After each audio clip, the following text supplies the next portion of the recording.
Sementara itu pernyataan politisi PD Perjuangan Basuki Cahayapurnama atau Ahok kembali menjadi perbincangan setelah di sebuah forum diskusi Ahok mempertanyakan soal kinerja Gibran dan Jokowi. Persoalan pilih presiden, kita tidak mau. Dari rekaman video yang viral di media sosial, awalnya Ahok tengah berdiskusi dengan seorang perempuan yang mendukung Gibran di Pilpres. Ahok lalu mempertanyakan bukti kinerja Gibran selama 2 tahun menjadi wali kota Solo. Tak hanya itu, Ahok turut menyinggung kinerja Jokowi. Tapi persoalan pilih presiden, kita tidak mau pilih orang yang sudah tidak sehat. Ada bukti Gibran bisa kerja selama wali kota. Terus ibu kira Pak Jokowi juga bisa kerja? Kita tidak mau pilih orang yang emosional. Kita tidak mau pilih orang yang tidak terbukti bisa kerja. Nah, ini presiden loh. Dan lagi pula kita khawatir kalau tiba-tiba Gibran yang naik. Nah, itu dia yang saya bilang. Wakil Ketua TKN Prabowo Gibran, Habibur Rahman, persilakan publik memberi penilaian atas pernyataan Ahok soal Jokowi tidak bisa kerja. Menurut Habibur Rahman, Ahok hanya bisa bikin gaduh dan seakan lupa karirnya sebagai politisi naik berkat Jokowi Effect pada Pilkada DKI 2012. Habibur Rahman juga mengklaim pengaruh sosok Jokowi lah yang menjadi alasan Ahok bisa menjadi orang nomor 1 di DKI pada 2014.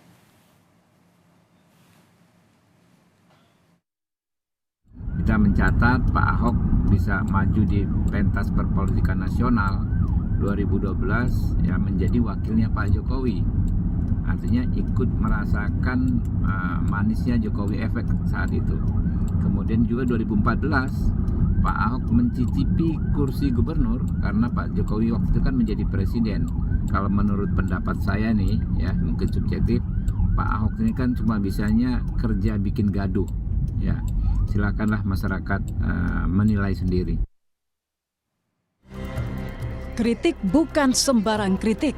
Pernyataan politisi PDIP Basuki Cahayapurnama atau Ahok yang mempertanyakan kinerja Joko Widodo menuai respon dari para tokoh yang sama-sama pernah bekerja berdampingan. Menko Marves Luhut Binsar Panjaitan menyebut contoh nyata keberhasilan Presiden Jokowi adalah penyelenggaraan F1 Powerboat di Danau Toba. Sebagai menteri di kabinet yang dipimpin Jokowi, Luhut meminta tak ada yang meragukan kinerja Jokowi. Itu terjadi karena kerjasama kita semua dan di bawah kepemimpinan Presiden Joko Widodo. Jadi kalau ada orang bilang Pak Jokowi nggak bisa kerja, lihat ini kepalanya ini ya. Sementara Wakil Presiden ke-10 dan 12 Republik Indonesia, Yusuf Kala, menyebut Jokowi bisa bekerja, namun hasilnya berbeda. Selama 5 tahun bekerja bersama, yang paling hebat dari kerja Jokowi adalah belusukan. Yang paling hebat Pak Jokowi kerjanya belusukan. Saya kira tidak ada presiden yang bisa seperti sekarang, tiap 2 hari ke pasar, tidak pernah. Kemana? Jadi, ya macam-macam cara orang kerja. Ya. Saya juga tidak ingin mengatakan Pak Jokowi tidak bisa kerja. Kalau bisa bekerja mungkin hasilnya agak berbeda. Sindiran Ahok terhadap Jokowi memang menuai beragam reaksi. Apalagi pernyataan ini terlontar setelah politisi PDIP ini mundur dari jabatan Komisaris Utama Pertamina untuk fokus berkampanye memenangkan Ganjar Mahfud. Tim Liputan Kompas TV.